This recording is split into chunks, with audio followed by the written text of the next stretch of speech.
Hello, and welcome to the Progressive Era News. I'm Alexis. And I'm Lauren. If you take one look around our nation today, you'll see truly monstrous stories of lynching in our newspapers. You'll see the rich growing richer and the poor growing poorer. And you'll never see a woman stepping out or going to vote. This has all been influenced in one way or another by the giant gap in our social classes. Very true, Lauren. But in my opinion, an even greater tragedy is the fact that women still aren't treated as equals to men. We are paid less for the same amount of work, and we are viewed as a servant to man's every need. Additionally, we cannot vote in government elections. We women were created equal to our male counterparts and should be treated as such. Joining us now is Jennifer DeSantis, who spoke with local suffragettes regarding their opinions on this catastrophe. Hi, my name is Jennifer DeSantis. Lately, there's been some patriarchal outbursts as women, yes, women, have been taking the government by surprise and fighting for their natural God-given rights. I caught up with some of these nasty women to get the 411 on the rights battle. Ma'am, how long have you been protesting?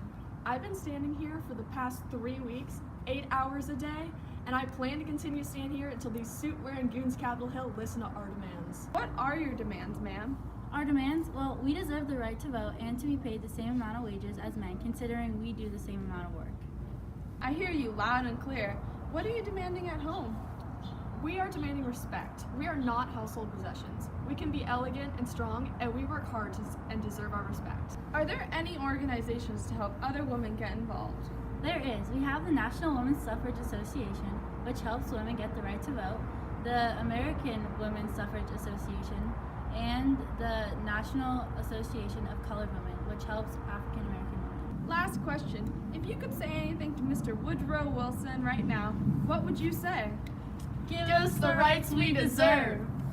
We have a goal and we won't stop till we achieve it. You heard it here, ladies. Come on down to any protest center and we'll fix you up with a picket sign and some good old feminist ideals. Thank you, Jenny. Like she said, we women must stand together to gain the right to vote. We must also stand up for our familial rights and make sure prohibition stays in effect forever. Bootleggers are out there and wish to corrupt your souls, so be careful. Our families and marriages could be ripped apart by the ungodly influence of alcohol. Alcohol isn't the only thing ripping apart our families, Alexis. Many children are working ungodly hours in factories, 6 days of the week, just to support their families instead of getting an education. We cannot let our domestic duties and complete them when we're spending all this time in a factory with awful conditions. Let's go to Rachel to find out how this life affects the working class. Thanks, Lauren. The Progressive Era News is here to interview Emily and Morgan, a working class mother and daughter. So ladies, tell me about an average day in your lives. Well, we're both seamstresses for a local clothing manufacturer. I work every day except Sunday, and I come home, make dinner for my family, and then go to bed. Same. It's very tiring. Our family fights a lot. Wow. Where does your husband work? He works in a factory just around the block. He's there for around the same time each day. He's very tired and angry when he comes home. We barely talk at all. That's very sad. How much money do you make in a day? Well, just barely enough to make it ends meet. Even though we're all working, we need to pay for clothing and food for all of us. Recently, we've had to pay a lot more for poorer quality food. Tell me about your family. How old is your brother and where does he work? Well, he's 12 years old and he works at the same factory as my dad. He wishes he could go to school, but we need the money he makes. Hear that, folks? Just 12. You're understandably very upset about this. Do you wish to say anything to your local government? Well, working so hard and getting so little pay isn't just bad for myself, it's bad for my family's relationships too. If the government could do anything to change this, our lives would be so much better.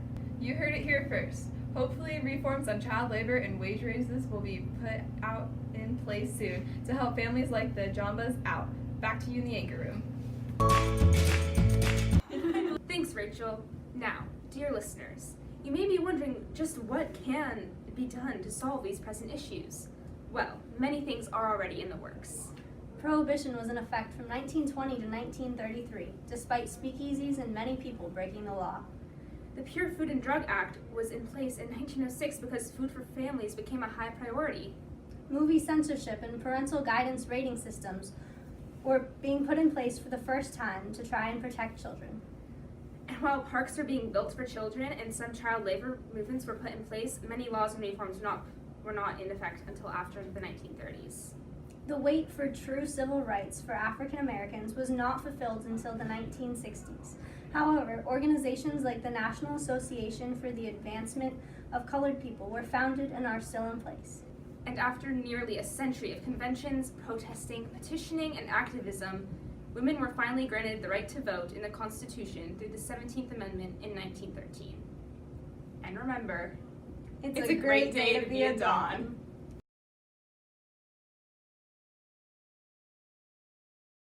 Oh, hello. Your word of the day today is progression, progress, advance, or a sequence of events. You hear that, government?